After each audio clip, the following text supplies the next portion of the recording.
अस्सलाम वालेकुम। अपने पिछले लेक्चर में हमने मोनोन्यूक्लियोटाइड्स को कंप्लीट किया था। आज हम डाइन्यूक्लियोटाइड्स के बारे में बात करेंगे और डाइन्यूक्लियोटाइड्स के बाद हम पॉलीन्यूक्लियोटाइड्स की बात करेंगे और उसके बाद डीएनए और आरएनए के बारे में हम बात करेंगे। तो सबसे पहले हमारे पास डाइन्यूक्लियोटाइड्स क्या होते हैं। हमारे पास जब एक न्यूक्लियोटाइड दूसरे न्यूक्लियोटाइड के साथ बॉन्ड बनाता है तो हमारे पास दो न्यूक्लियोटाइड आपस में जुड़ जाते हैं और उसको हम डाइन्यूक्लियोटाइड बोलते हैं। फॉर एग्जांपल हमारे पास ये एक न्यूक्लियोटाइड है जिसमें हमारे पास बेस और राइबोज के जुड़ने की वजह से हमारे पास जो स्ट्रक्चर बनता है दैट इज न्यूक्लियोसाइड, और उसके साथ जब हमारे पास उसके 5 प्राइम कार्बन पे आके फॉस्फेट अटैच होती है तो ये पूरा स्ट्रक्चर यहाँ तक का जो स्ट्रक्चर है हमारे पास ये एक न्यूक्लियोटाइड है। अब ये न्यूक्लियोटाइड हमारे पास प्रेजेंट है। इस न्यूक्लियोटाइड ने हमारे पास एक और न्यूक्लियोटाइड के साथ जाके अटैच होना है जो कि यहाँ पे हमारे पास प्रेजेंट है, बेस, राइबोज और ये फॉस्फेट ग्रुप। ये फॉस्फेट ग्रुप दूसरी न्यूक्लियोटाइड के 3 प्राइम पे प्रेजेंट हाइड्रोक्सिल ग्रुप के साथ रिएक्शन करेगी और हमारे पास यहाँ पे फॉस्फेट और ऑक्सीजन के दरमियान बॉन्ड बन जाएगा। तो इस तरह से हमारे पास दो न्यूक्लियोटाइड्स आपस में जुड़ जाएंगी। अब जो बॉन्ड हमारे पास यहाँ पे बनेगा, स्पेशली ये बॉन्ड हमारे पास फॉर एग्जांपल ये यहाँ से लेकर यहाँ तक का जो हमारे पास बॉन्ड था ये एक फॉस्फोएस्टर बॉन्ड था, और फिर यहाँ से लेकर यहाँ तक का बॉन्ड हमारे पास एक और फॉस्फोएस्टर बॉन्ड है, यहाँ पे कार्बन प्रेजेंट है। तो हमारे पास COP और फिर ये COP हमारे पास इस तरह से फॉस्फोडाइस्टर बॉन्ड बन जाएगा। तो दो न्यूक्लियोटाइड्स हमारे पास फॉस्फोडाइस्टर बॉन्ड्स के जरिए आपस में जुड़ जाएंगे। अब बेसिकली हमारे पास क्या होता है, फॉर एग्जांपल अगर हम डीएनए और आरएनए की बात करें तो हमारे पास इसी तरह से जुड़ते जाएंगे, न्यूक्लियोटाइड्स ऐड होते जाएंगे और इस तरह से हमारे पास ये चेन लंबी होती जाएगी। तो हमारे पास बेसिकली ये राइबोज शुगर और ये जो फॉस्फेट ग्रुप होगा ये हमारे पास उस डीएनए या आरएनए की बैकबोन बनाएगा, जबकि जो नाइट्रोजनस बेसिस होंगी ये हमारे पास अंदर की तरफ प्रोजेक्ट हुई होंगी। तो इस तरह से हमारे पास जो बैकबोन बनेगी वो राइबोज शुगर और फॉस्फेट ग्रुप की वजह से बनेगी और हमारे पास बेसिस अंदर की तरफ होंगे। अब हमारे पास जो फॉस्फेट ग्रुप होता है इसमें बेसिकली हमारे पास 4 ऑक्सीजन थे। ये ऑक्सीजन इसके ऊपर नेगेटिव चार्ज प्रेजेंट होता है। इस नेगेटिव चार्ज ऑफ ऑक्सीजन की वजह से जो फॉस्फेट ग्रुप का जो हमारे पास नेगेटिव ऑक्सीजन है उसकी वजह से हमारे पास ये जो हमारे पास डीएनए की बैकबोन होती है ये हमारे पास हाइड्रोफिलिक होती है। Hydrophilic mean water loving. हमारे पास फॉस्फेट ग्रुप्स हमारे पास नेगेटिवली चार्ज होते हैं, ये हमारे पास पॉजिटिव आयंस को भी अपनी तरफ अट्रैक्ट करते हैं, उसके अलावा ये वाटर को भी अपनी तरफ अट्रैक्ट करते हैं हमारे पास, और इसके इस तरह से हमारे पास हाइड्रोफिलिक होते हैं। जबकि हमारे पास ये जो नाइट्रोजनस बेसिस होती हैं ये हमारे पास हाइड्रोफोबिक होती हैं, यानी हमारे पास ये वाटर को अट्रैक्ट नहीं कर रही होती बल्कि वाटर से अपने आप छुपा रही होती है। तो हमारे पास ये जो शुगर और फॉस्फेट बैकबोन होती है हमारे पास हाइड्रोफिलिक होती है, जबकि नाइट्रोजनस बेसिस हमारे पास हाइड्रोफोबिक होती है। अब हमारे पास जो 5 प्राइम एंड होता है यहाँ पे हमारे पास जो नेक्स्ट न्यूक्लियोटाइड में आके अटैच होना होता है उसने इस 5 प्राइम वाले एंड पे नहीं आके अटैच होना होता बल्कि इस 3 प्राइम वाले एंड पे उसने आके यहाँ से अटैच होना होता है। हमारे पास 5 प्राइम एंड जो होता है वहाँ पे 5 प्राइम पोजीशन पे भी न्यूक्लियोटाइड नहीं होता, और हमारे पास जो 3 प्राइम एंड है उसका ये जो 3 प्राइम पोजीशन है यहाँ पे भी न्यूक्लियोटाइड प्रेजेंट नहीं होता, लेकिन न्यूक्लियोटाइड ने आके इसी जगह पे अटैच होना होता है, यहाँ पे 3 प्राइम एंड पे आके अटैच होना होता है। इस तरह से हमारी चैन कंटिन्यू होती जाती है। अब एक और टर्म है हमारे पास ओलिगोन्यूक्लियोटाइड। तो ओलिगोन्यूक्लियोटाइड को हम इस तरह से याद रखेंगे जैसा कि शॉर्ट न्यूक्लिक एसिड, मतलब इसमें हमारे पास न्यूक्लियोटाइड्स आपस में जुड़ेंगे लेकिन ये चेन इतनी लंबी नहीं होगी। हमारे पास 50 न्यूक्लियोटाइड्स जब आपस में जुड़ते हैं तो हमारे पास जो पॉलीमर बनता है उस पॉलीमर को हम ओलिगोन्यूक्लियोटाइड बोल रहे होते हैं। अब हमारे पास नेक्स्ट है पॉलीन्यूक्लियोटाइड। तो पॉलीन्यूक्लियोटाइड जैसा कि हम जानते हैं हमारे पास डीएनए और आरएनए हमारे पास 1000 ऑफ न्यूक्लियोटाइड से मिलकर बने होते हैं, इसलिए हम इनको पॉलीन्यूक्लियोटाइड बोलते हैं। तो सबसे पहले हम इन पॉलीन्यूक्लियोटाइड में हमारे पास एक deoxyribonucleic acid that is DNA और एक हमारे पास राइबोन्यूक्लिक एसिड। तो हम पहले डीएनए को डिस्कस करेंगे, उसके बाद हम आरएनए पे आएंगे। अब जैसा कि हम डीएनए के बारे में जानते हैं, डीएनए हमारे पास फॉर एग्जांपल जो यूकैरियोटिक सेल होते हैं हमारे पास उनमें न्यूक्लियस प्रेजेंट होता है और न्यूक्लियस के अंदर क्रोमोसोम प्रेजेंट होते हैं। तो हमारे पास इन क्रोमोसोम के अंदर डीएनए प्रेजेंट होते हैं। यूकैरियोट के न्यूक्लियस के अंदर जो क्रोमोसोम होते हैं वहाँ पे हमारे पास डीएनए प्रेजेंट होते हैं।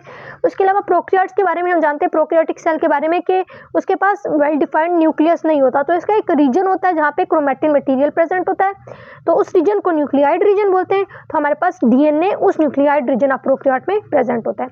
इसके अलावा हम प्रोकैरियोटिक सेल के बारे में जानते हैं कि प्रोकैरियोटिक सेल में हमारे पास एक एक्स्ट्रा क्रोमोसोमल डीएनए होता है, लाइक एक तो क्रोमैटिन वाला डीएनए, उसके अलावा एक एक्स्ट्रा डीएनए भी होता है जो कि एज ए वेक्टर एक्ट करता है, जिसको हम प्लाज्मिड बोलते हैं। तो हमारे पास जो प्लाज्मिड ऑफ प्रोकैरियोट है उसके अंदर भी डीएनए प्रेजेंट होता है। जैसा कि हम जानते हैं कि हमारे पास यूकैरियोटिक सेल के अंदर डबल मेम्ब्रेन बाउंड ऑर्गेनेलीज होती हैं, जैसा कि माइटोकॉन्ड्रिया और क्लोरोप्लास्ट, तो माइटोकॉन्ड्रिया और क्लोरोप्लास्ट के पास भी अपना डीएनए प्रेजेंट होता है। डीएनए बेसिकली हमारे पास क्या होता है, हमारे पास पॉलीमर होता है डीऑक्सीराइबोन्यूक्लियोसाइड मोनोफॉस्फेट। अच्छा, डीऑक्सीराइबोन्यूक्लियोसाइड मोनोफॉस्फेट का हमारे पास क्या होता है, पॉलीमर होता है, और ये हमारे पास मुख्तलिफ न्यूक्लियोटाइड्स हमारे पास 3' to 5' फॉस्फोडाइस्टर बॉन्ड के जरिए आपस में जुड़े होते हैं। ये 3' to 5' फॉस्फोडाइस्टर बॉन्ड क्या है, इसको हम आगे जाके देखेंगे, और हमने इसको मोनोफॉस्फेट क्यों बोला ये भी हम आगे जाके देखेंगे। डीएनए बेसिकली हमारे पास एक ऐसी जगह होती है जहाँ पे बहुत सारी जेनेटिक इन्फॉर्मेशन हमारी बॉडी की स्टोर हुई होती है, तो DNA is a repository for genetic information. अब हम डीएनए के मुख्तलिफ स्ट्रक्चर्स के बारे में देखेंगे। डीएनए के हम 3 स्ट्रक्चर्स पढ़ेंगे, एक हमारे पास प्राइमरी स्ट्रक्चर होगा, एक हमारे पास सेकेंडरी स्ट्रक्चर होगा, और एक हमारे पास टर्शियरी स्ट्रक्चर होगा। अब प्राइमरी स्ट्रक्चर मेरे पास बेसिकली क्या होता है, प्राइमरी स्ट्रक्चर हमारे पास मुख्तलिफ न्यूक्लियोटाइड, फॉर एग्जांपल एक न्यूक्लियोटाइड दूसरे न्यूक्लियोटाइड के साथ जुड़ के डाइन्यूक्लियोटाइड बनाता है, फिर तीसरे के साथ, चौथे के साथ, तो जो हमारे पास न्यूक्लियोटाइड्स आपस में जुड़ के एक चेन बना रहे होते हैं, जो phosphodiester bond, that is a covalent bond. इस कोवेलेंट बॉन्ड के जरिए जो हमारे पास न्यूक्लियोटाइड्स आपस में अटैच होकर जो स्ट्रक्चर बना रहे होते हैं, basically that is primary structure. तो हमारे पास जो एक न्यूक्लियोटाइड का सीक्वेंस होता है हमारे पास, वो क्या होता है, प्राइमरी स्ट्रक्चर होता है। अब जैसा कि हम यहाँ पे देखें, ये सैम मेरे पास यहाँ से लेकर यहाँ तक ये एक न्यूक्लियोटाइड है मेरे पास, उसके बाद यहाँ तक एक और न्यूक्लियोटाइड, और ये तीसरा न्यूक्लियोटाइड, और ये तीनों न्यूक्लियोटाइड आपस में जुड़ रहे हैं एक दूसरे के साथ, फॉस्फोडाइस्टर बॉन्ड के जरिए जुड़ रहे हैं, तो ये जो हमारे पास एक चेन लाइक स्ट्रक्चर बनना है, दैट इज प्राइमरी स्ट्रक्चर। अब हम यहाँ पे देखेंगे that is 5' carbon of the ribose sugar, ये मेरे पास जी यहाँ पे अटैच है, जी का मतलब मेरे पास नाइट्रोजनस बेस गवानीन यहाँ पे अटैच है, और इसके 5' कार्बन पे मेरे पास फॉस्फेट ग्रुप अटैच है। ये फॉस्फेट ग्रुप नेक्स्ट न्यूक्लियोटाइड के 3' कार्बन पे प्रेजेंट हाइड्रोक्सिल ग्रुप के साथ रिएक्शन करेगा, और हमारे पास ये जो बॉन्ड बनेगा, ये जो बॉन्ड मैंने मार्क किया हुआ है COPOC, ये बॉन्ड हमारे पास फॉस्फोडाइस्टर बॉन्ड बनेगा। इस बॉन्ड को हम 3' 5' फॉस्फोडाइस्टर बॉन्ड बोलते हैं। क्यों? बिकॉज हम जानते हैं कि फॉस्फेट जो है हमारे पास 3' वाले कार्बन पे अटैच है, और दूसरी तरफ ये फॉस्फेट हमारे पास 5' वाले कार्बन पे अटैच है, इसलिए हम इसको 3' 5' फॉस्फोडाइस्टर बॉन्ड बोलते हैं। तो इस तरह से हमारे पास ये प्राइमरी स्ट्रक्चर ऑफ न्यूक्लियोटाइड होता है। इसको हम बेसिकली हमारे पास 5' to 3', लाइक ये हमारे पास 5' एंड और ये मेरे पास 3' एंड है, तो हम इसको बोलते हैं कि जो इसका सीक्वेंस है 5' to 3' है। अब हमारे पास बेसिकली ये जो राइबोज शुगर और ये फॉस्फेट ग्रुप जो हमारे पास है, ये बैकबोन बना रहे होते हैं डीएनए की, तो हम इसको इसी तरह से याद रखेंगे कि हमारे पास शुगर और फॉस्फेट बैकबोन बना रहे होते हैं। और एक और चीज़, ये हमारे पास जो बैकबोन होती है कैसी होती है, हाइड्रोफिलिक होती है। लाइक आगे जाके जब हम स्ट्रक्चर देखेंगे तो हमारे पास नाइट्रोजनस बेसिस इस स्ट्रक्चर के बीच में प्रेजेंट होंगी, और ये हमारे पास बैकबोन साइड पे प्रेजेंट होगी। ये हाइड्रोफिलिक है तो ये वाटर को फेस कर रही होगी, जबकि जो अंदर नाइट्रोजनस बेसिस हैं दैट आर हाइड्रोफोबिक, उनको वाटर से प्रोटेक्ट किया जा रहा होगा। तो जो हमारे पास प्राइमरी स्ट्रक्चर की बैकबोन है, हमारे पास लीनियर स्ट्रैंड है, और ये हमारे पास किससे बना हुआ है, शुगर और फॉस्फेट रेसिड्यू से बना हुआ है, जबकि बेसिस हमारे पास अंदर की तरफ है। जो हमारे पास इसकी पोलैरिटी है, ये जो हमारे पास हाइड्रोफिलिक है, या फिर ये मेरे पास पोलर है, जो इसकी पोलैरिटी है ये फॉस्फेट ग्रुप के ऊपर प्रेजेंट ऑक्सीजन के नेगेटिव चार्ज की वजह से। अब हमारे पास 2 एंड फ्री है, एक 5' एंड फ्री है और हमारे पास एक 3' एंड फ्री है। जो 5' मेरे पास फ्री एंड है, यहाँ पे मेरे पास एक फॉस्फेट अटैच है, जबकि 3' एंड पे मेरे पास क्या है, एक हाइड्रोक्सिल ग्रुप अटैच है, और नेक्स्ट नाइट्रोजनस बेस ने आके यहीं से अटैच होना है।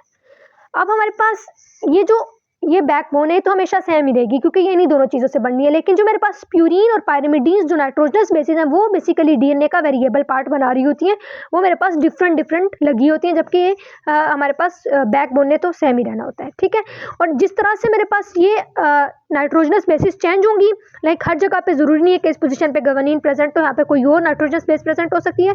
तो नाइट्रोजनस बेसिस जिस तरह से चेंज होती हैं, फॉर एग्जांपल इस डीएनए से जाके अगर आगे प्रोटीन बननी है, तो वो इन्हीं नाइट्रोजनस बेसिस के सीक्वेंस पे डिपेंड कर रही होती है। नाइट्रोजनस बेसिस जिस तरह से नाइट्रोजनस बेस का सीक्वेंस चेंज होता जाएगा, उसी तरह से हमारे पास डिफरेंट प्रोटीन बनती जाएंगी। तो इस तरह से हमारे पास सेलुलर फंक्शंस भी उन्हीं प्रोटीन्स की वजह से होते हैं, तो सेलुलर फंक्शंस भी हमारे पास चेंज होते जाएंगे।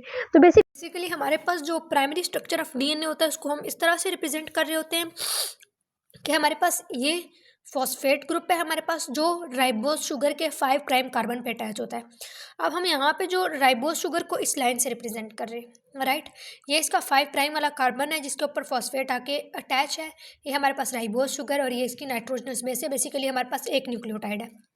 अभी हमारे पास दूसरा न्यूक्लियोटाइड जिसका ये राइबोज शुगर है, ये उसका फॉस्फेट ग्रुप और ये उसकी नाइट्रोजनस बेस, और यहाँ पे ये इस 3' हाइड्रोक्सिल ग्रुप ऑफ पहली जो न्यूक्लियोटाइड है उसके 3' पे मौजूद हाइड्रोक्सिल ग्रुप के साथ फॉस्फोडाइस्टर बॉन्ड बनाएगा।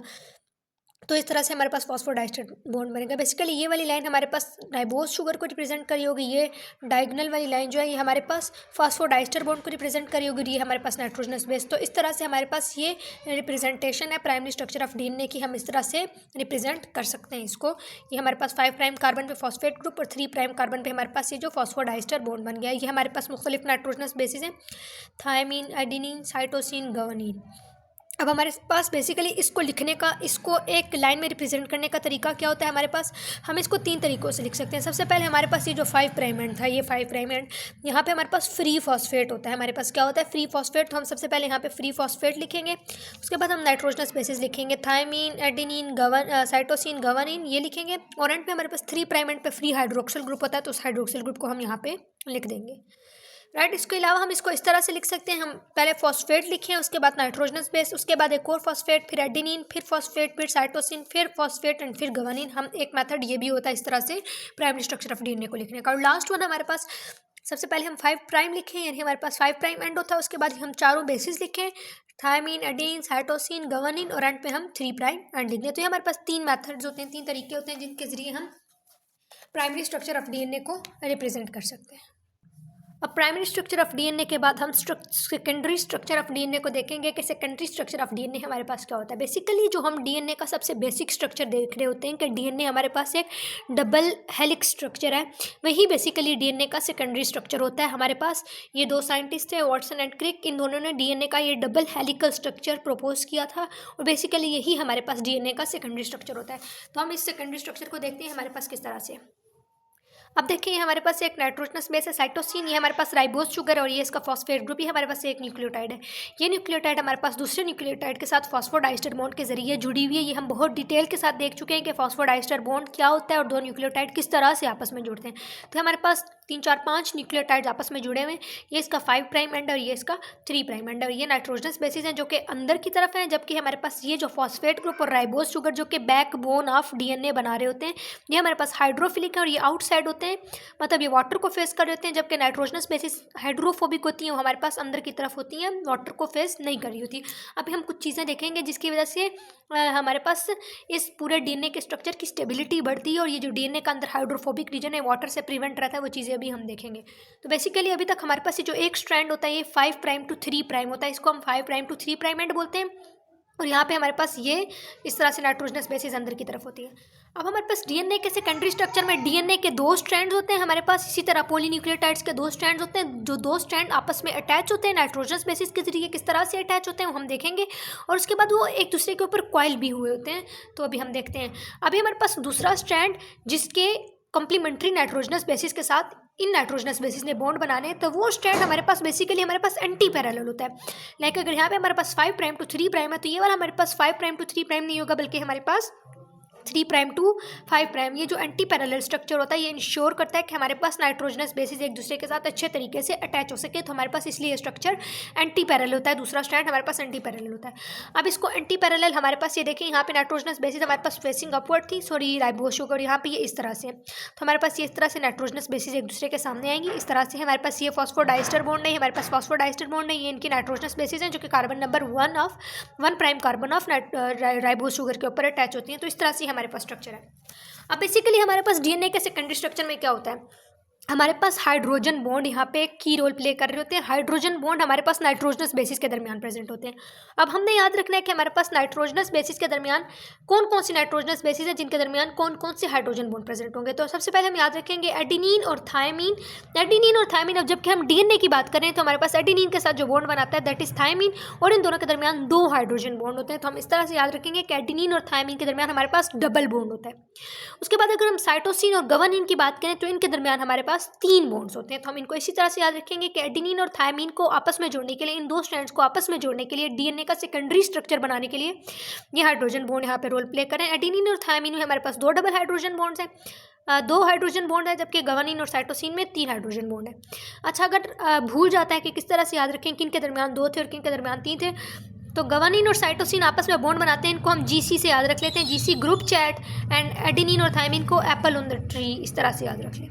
तो इस तरह से हमारे पास बेसिकली डीएनए का सेकेंडरी स्ट्रक्चर बन रहा होता है। अब तो फॉर एग्जांपल ये स्ट्रक्चर तो इस तरह से है ना कि हमारे पास ये एक स्ट्रैंड है, हमारे पास ये एक स्ट्रैंड है और एक स्ट्रैंड हमारे पास ये 2 स्ट्रैंड हैं, ये एक स्ट्रैंड और ये स्ट्रैंड, और बीच में ये नाइट्रोजनस बेसिस ऐसे जोड़ी हैं। तो अभी के लिए स्ट्रक्चर नजर आ रहे हैं हमारे पास ऐसे, लेकिन ये स्ट्रक्चर एक दूसरे के ऊपर कॉइल होकर आगे हम इसको देखेंगे किस तरह से। तो भी हमारे पास डीएनए का सेकेंडरी स्ट्रक्चर ही होता है, बस थोड़ी सी हेलिकल फॉर्म में चला जाता है। अभी यहाँ पे तो ये बिल्कुल लाइक ओपन है ना, तो हमारे पास वो हेलिकल फॉर्म में चला जाता है। तो ये हमारे पास डीएनए का सेकेंडरी स्ट्रक्चर होता है। अब हम याद रखेंगे कि हमारे पास जो दोनों स्ट्रैंड्स हैं वो एंटी पैरेलल मैनर में होते हैं, एक 5 प्राइम टू 3 प्राइम होता है और एक हमारे पास 3 प्राइम टू 5 प्राइम। और एक और चीज़ हमारे पास जो बैकबोन होती है जो कि राइबोज शुगर और फॉस्फेट ग्रुप से मिलकर बनी होती है, हमारे पास हाइड्रोफिलिक होती है, जबकि अब हमारे पास ये जो बीच में हाइड्रोजन बॉन्ड्स होते हैं हमारे पास हाइड्रोफिलिक होते हैं। अब हम देखेंगे कि जो नाइट्रोजनस बेसिस हैं इनका डीएनए के स्ट्रक्चर को स्टेबल करने में या फिर इनका क्या रोल होता है, स्ट्रक्चर ऑफ न्यूक्लिक एसिड्स में इन नाइट्रोजनस बेसिस का क्या रोल होता है, तो हम उसको डिस्कस करेंगे। तो अब हम कुछ प्रॉपर्टीज़ ऑफ नाइट्रोजनस बेसिस देखेंगे जो कि न्यूक्लिक एसिड के स्ट्रक्चर को अफेक्ट करती हैं। तो सबसे पहले हम देखेंगे कि हमारे पास नाइट्रोजनस बेसिस हमारे पास हाइड्रोफोबिक होती हैं, वाटर में इंसोलेबल होती हैं। नॉर्मल पीएच पे हमारे पास प्यूरीन, पायरामिडीन जो कि नाइट्रोजनस बेसिस है हमारे पास हाइड्रोफोबिक होती हैं। अब हमारे पास दो तरह की बॉन्डिंग यहाँ पे आ रही है, एक हम डिस्कस करेंगे हाइड्रोफोबिक स्टैकिंग और एक हम हाइड्रोजन बॉन्डिंग जो कि बेस नाइट्रोजनस बेसिस के दरमियान होती है। तो बेसिकली फॉर एग्जाम्पल हमारे पास ये स्ट्रक्चर है, ये स्ट्रक्चर जो दिख रहा है आपको, ये हमारे पास एक न्यूक्लियोटाइड, ये दूसरी न्यूक्लियोटाइड, ये तीसरी न्यूक्लियोटाइड, ये इनकी नाइट्रोजनस बेसिस। यहाँ पे हमारे पास एंटी पैरेलल स्ट्रैंड जिसकी नाइट्रोजनस बेसिस ये नहीं। अब ये तो हमने डिस्कस कर लिया कि हमारे पास नाइट्रोजनस बेसिस आपस में क्या बनाती हैं, हाइड्रोजन बॉन्ड बनाती है। तो इसको बेसिकली हम base pairing bye hydrogen bond बोल रहे थे कि बेसिस किस तरह से पेयरिंग कर रही है, हमारे पास नाइट्रोजनस बेसिस के पेयर्स किस तरह से बन रहे हैं हमारे पास हाइड्रोजन बॉन्ड्स के जरिए। जब हमारे पास अगर ये एडेनिन और थायमिन होंगे तो डबल बॉन्ड होंगे, अगर हमारे पास गवानिन और साइटोसिन होंगे तो हमारे पास ट्रिपल बॉन्ड होंगे। इस तरह से हम याद रखेंगे। तो ये बेसिकली हमारे पास हाइड्रोजन बॉन्ड जो हमारे पास बेसिस की पेयरिंग हो रही होती है डीएनए के स्ट्रक्चर में, न्यूक्लिक एसिड के स्ट्रक्चर में हमारे पास जो ये पेयरिंग हो रही होती है, ये हाइड्रोजन बॉन्डिंग हो रही होती है, ये इसको हम बेस पेयरिंग बोलते हैं। अच्छा, हमारे पास बेसिकली जो आरएनए होता है वो हमारे पास सिंगल स्ट्रैंडेड होता है, जनरली हमारे पास वो सिंगल स्ट्रैंडेड होता है। तो उसमें ये वाली पेयरिंग नहीं हो रही होती, लाइक इस तरह से दोनों स्ट्रैंड्स आपस में जुड़ नहीं रहे होते, इसलिए हमारे पास आरएनए डीएनए के मुकाबले में थोड़ा सा कम स्टेबल होता है। इसको आगे जाके हम डिटेल के साथ डिस्कस करेंगे कि डीएनए क्यों स्टेबल होता है, आरएनए से ज़्यादा क्यों स्टेबल होता है, लेकिन ये पॉइंट हम यहीं पर याद रखेंगे कि एक रीज़न हमारे पास ये हाइड्रोजन बॉन्डिंग भी होती है। अब दूसरी हमने चेक करनी है हाइड्रोफोबिक स्टैकिंग, ये तो हमारे पास हाइड्रोजन बॉन्ड थे। अब हमारे पास नाइट्रोजनस बेसिस को हमने डिस्कस किया कि नाइट्रोजनस बेसिस हमारे पास हाइड्रोफोबिक स्ट्रक्चर है।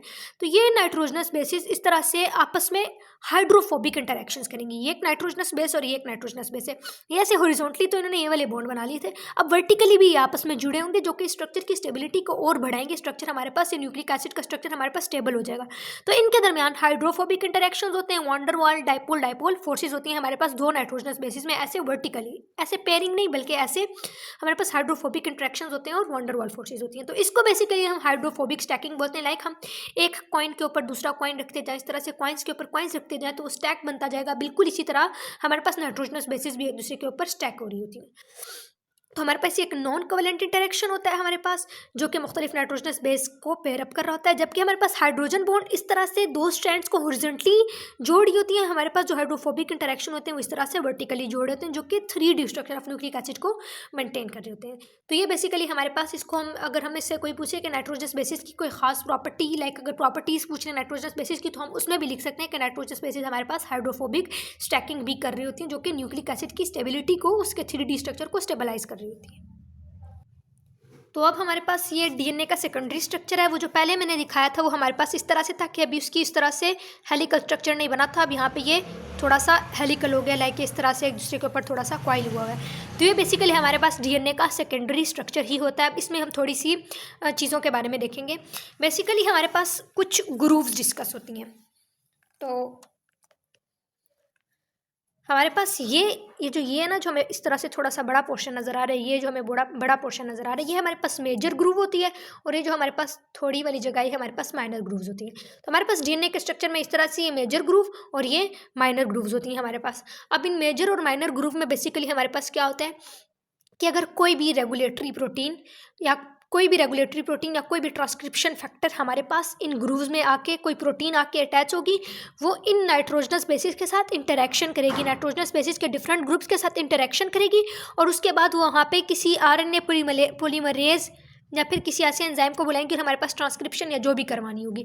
तो बेसिकली हमारे पास कोई भी प्रोटीन, रेगुलेटरी प्रोटीन हमारे पास आके इन मेजर ग्रूव्स में अटैच होती है और यहाँ पे आके ये अपनी मर्जी का जो इसको सीक्वेंस चाहिए होता है नाइट्रोजनस बेसिस का वो ढूंढती है। अगर इसको वो सीक्वेंस मिल जाता है नाइट्रोजनस बेसिस का तो ये इस जगह में लॉक हो जाती है, इसको एक डॉकिंग साइट मिल जाती है। वो रेगुलेटरी प्रोटीन यहाँ पे अटैच होती है, फिर वो मुख्तलिफ आरएनए पॉलीमरेजेस को रिक्रूट करती है और यहाँ पे ट्रांसक्रिप्शन को ऑन या ऑफ जो भी करवाना होता है वो करवाया जाता है हमारे पास। तो बेसिकली हमारे पास कुछ एंटी कैंसर ड्रग्स होती हैं, लाइक फॉर एग्जांपल अगर किसी बॉडी में अनकंट्रोल्ड सेल डिवीजन है, दैट इज़ बेसिकली कैंसर, और कैंसर में हमारे पास बेसिकली सेल डिवाइड हो रहा होता है तो हमारे पास डीएनए डिवाइड हो रहा होगा, तो उसको कंट्रोल करने के लिए कुछ एंटी कैंसर ड्रग्स होती हैं, जैसा कि डेक्टिनोमाइसिन, ये हमारे पास एक एंटी कैंसर ड्रग है। ये क्या करती है, ये इन्हीं नैरो ग्रूव्स में, हमारे पास ये जो नैरो ग्रूव्स हैं ये यहाँ पे आके अटैच होती हैं और यहाँ पे आके अटैच होने के बाद इन्होंने जो ट्रांसक्रिप्शन वाला काम है उसको ऑफ करवा देना है। हमारे पास ट्रांसक्रिप्शन नहीं होगी, जब ट्रांसक्रिप्शन नहीं होगी तो ट्रांसलेशन नहीं होगी, इस तरह से हमारे पास सेल की डिवीजन नहीं होगी, सेल हमारे पास और सेल नहीं बनेगा, सेल की जो अनकंट्रोल्ड सेल डिवीजन थी वो रुक जाएगी। तो इस तरह से हमारे पास ये इसका क्लिनिकल एक पॉइंट है, हमारे पास इन ग्रूव्स का एक क्लिनिकल एस्पेक्ट था। अच्छा, बेसिकली हम देखेंगे कि इसमें कुछ पॉइंट्स देखेंगे हमारे पास कि जो डीएनए का डबल हेलिकल स्ट्रक्चर है इसका डायमीटर कितना होता है। तो इसका डायमीटर हमारे पास 2 नैनोमीटर होता है, इसको हम इसी तरह से याद रखेंगे, 2 नैनोमीटर होता है, या फिर हम इसको 20 एंगस्ट्रॉम भी बोलते हैं। हमारे पास 2 यूनिट्स हैं, 2 डिफरेंट यूनिट्स में, नैनोमीटर में 2 होता है, एंगस्ट्रॉम में हमारे पास ये 20 होता है। उसके अलावा हमारे पास एक लेंथ ऑफ टर्न होता है, हमारे पास एक टर्न की जो हेलिकल स्ट्रक्चर है उसमें जो एक टर्न की लेंथ होती है वो हमारे पास 3.4 नैनोमीटर होती है। एक टर्न हमारे पास कितना सा होता है, यहाँ से लेकर यहाँ तक हमारे पास ये एक टर्न है, यहाँ से लेकर यहाँ तक हमारे पास एक टर्न है और इसकी लेंथ हमारे पास 3.4 नैनोमीटर होती है। इस लेंथ ऑफ टर्न को हम पिच ऑफ हेलिक्स भी बोलते हैं, इस हेलिकल स्ट्रक्चर की पिच भी बोल रहे होते हैं। तो हमसे अगर कोई पूछे लेंथ ऑफ टर्न तो भी 3.4 नैनोमीटर, अगर हमसे कोई पिच ऑफ हेलिक्स पूछे वो भी 3.4 नैनोमीटर है। अब बेसिकली हमारे पास ये जो एक टर्न होता है इसके अंदर 10 बेस पेयर्स होती हैं। फॉर एग्जाम्पल ये एक बेस पेयर, ये 2, ये 3, ये 4, 5, 6, 7, 8, 9, 10, यहाँ पे मैंने 10 ड्रॉ की। अगर ना भी ड्रॉ हो तो हमारे पास हमें समझ जाना चाहिए कि हमारे पास एक टर्न में 10 बेस पेयर्स होंगे। तो जब हमारे पास ये पूरे टर्न की लेंथ 3.4 नैनोमीटर है और अगर हम 2 बेस पेयर, ये एक बेस पेयर है हमारे पास और ये एक बेस पेयर है, इन दोनों के दरमियान का डिस्टेंस देखना चाहें तो हम इस 3.4 को 10 पे डिवाइड कर देंगे, हमारे पास 0.34 नैनोमीटर आ जाएगा। तो अगर कोई पूछे कि पूरे टर्न की लेंथ कितनी है वो 3.4 नैनोमीटर है, लेकिन हमारे पास 2 बेस पेयर के दरमियान कितना डिस्टेंस है, that is 0.34 nanometer. 2 adjacent base pair के दरमियान हमारे पास जो डिफरेंस होता है। तो ये कुछ पॉइंट्स थे जो हम याद रखेंगे डायमीटर के बारे में, लेंथ ऑफ टर्न के बारे में, 2 नाइट्रोजनस बेसिस के पेयर्स में कितना डिस्टेंस है उसके बारे में, और हमारे पास एक टर्न में कितनी बेस पेयर्स होती हैं इसके बारे में। अब नेक्स्ट एक बहुत इंपॉर्टेंट चीज़ हम डिस्कस करने वाले दैट इज़ एरविन शार्गफ। हमारे पास एक साइंटिस्ट थे जिन्होंने एक रूल दिया था नाइट्रोजनस बेसिस की प्रोपोर्शन के बारे में, जिसको हम शार्गफ रूल बोलते हैं। तो हम उसको डिस्कस करेंगे। बेसिकली उसने क्या बोला था कि उसने हमें प्रोपोर्शन ऑफ नाइट्रोजनस बेसिस बताई थी। जैसा कि हम जानते हैं कि एडेनिन और थायमीन, इसको हमने किस तरह से याद रखा था, एप्पल ऑन ट्री। तो हमारे पास एडेनिन और थायमीन आपस में 2 हाइड्रोजन बॉन्ड बना रहे होते हैं, जबकि साइटोसिन गवानीन हमारे पास 3 हाइड्रोजन बॉन्ड बना रहे होते हैं। तो हम उस पर्सन ने बोला था कि हमारे पास जो परसेंटेज ऑफ एडेनिन होती है एक सेल के, एक डीएनए के अंदर, percentage of adenine is always equal to percentage of thymine और percentage of guanine is always equal to percentage of cytosine. इसीलिए तो ये आपस में इनकी परसेंटेजेस बराबर होती हैं, इसीलिए आपस में बॉन्ड्स बना रहे होते हैं। एक और चीज़ हम याद रखेंगे, अमाउंट ऑफ टोटल प्यूरिन्स। देखें एडेनिन और गवानीन हमारे पास प्यूरिन्स हैं, हमारे पास क्या है, प्यूरिन्स हैं। तो जितनी टोटल प्यूरिन्स होंगी उतनी ही हमारे पास टोटल पायरिमिडीन्स होंगी। फॉर एग्जांपल इसको हम किस तरह से देखते हैं, फॉर एग्जांपल हमारे पास एडेनिन अगर 20 है, अगर एडेनिन 20% है हमारे पास तो थायमीन भी हमारे पास 20% ही होगी। उसके बाद हमारे पास 100% होता है टोटल, तो 100% में से हम ये 40% माइनस कर देंगे तो हमारे पास कितना बच जाएगा, 60%। उस 60% में 30% ऑफकोर्स हमारे पास गवानीन होगा और 30% हमारे पास साइटोसिन होगा, क्योंकि हमें पता है कि बाकी जो बच जाना है उसमें हाफ गवानीन का और हाफ हमारे पास साइटोसिन का है। तो अब हम इसमें क्या देख रहे हैं कि इन्होंने बोला है अमाउंट ऑफ टोटल प्यूरिन्स। ये हमारे पास एडेनिन थी, ये हमारे पास थायमीन थी, ये हमारे पास गवानीन थी, हमारे पास साइटोसिन थी। तो प्यूरिन्स हमारे पास एडेनिन और गवानीन होती हैं, तो हम टोटल प्यूरिन्स हमारे पास कितनी हो जाएंगी, 20 + 30 दैट इज़ 50, और यहाँ पे भी हम 20 + 30 करेंगे दैट इज़ 50। तो हमारे पास amount of total purines is equal to amount of total pyrimidines. मतलब हमारे पास जब हम टोटल प्यूरिन्स के अमाउंट को ऐड करेंगे और टोटल पायरिमिडीन्स के अमाउंट को ऐड करेंगे तो वो हमारे पास दोनों एक दूसरे के इक्वल आएंगे।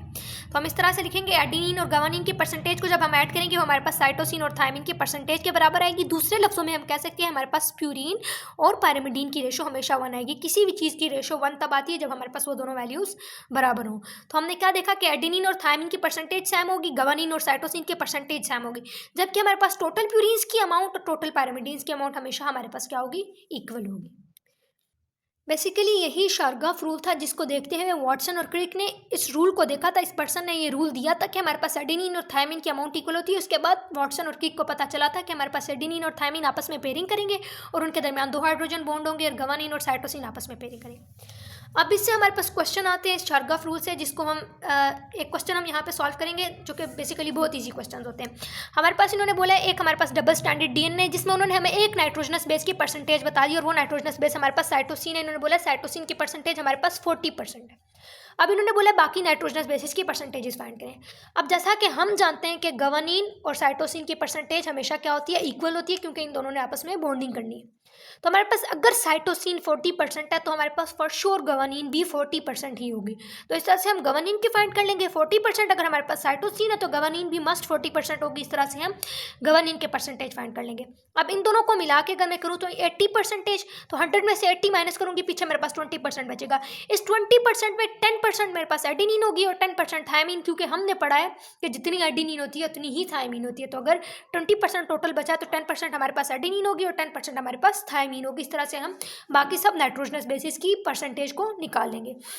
और अगर हम इसको इस तरह से भी चेक करना चाहें कि हमारे पास total amount of purines will be equal to total amount of pyrimidines, तो एडेनिन हमारे पास कितनी है 10%, ये थोड़ा सा मिसप्लेस हो गया। एडेनिन हमारे पास 10% और ग्वानिन हमारे पास 40% तो 50, और साइटोसिन हमारे पास 40% और थायमिन हमारे पास 10%, 50 प्लस 50 इज इक्वल टू 50। तो इस तरह से हम मुख्तलिफ नाइट्रोजनस बेसिस की परसेंटेजेस फाइंड कर लेंगे। हमारे पास इंपॉर्टेंट क्वेश्चन है तो इसको हम इसी तरह से याद रखेंगे कि हमें किसी एक नाइट्रोजनस बेस की परसेंटेज दी जाएगी और उससे हम बाकी नाइट्रोजनस बेसिस की परसेंटेजेस को फाइंड कर लेंगे। तो ये था हमारे पास डीएनए के सेकेंडरी स्ट्रक्चर के बारे में। अपने नेक्स्ट लेक्चर में हम इंशाल्लाह कुछ और कॉन्सेप्ट्स के बारे में डिस्कस करेंगे।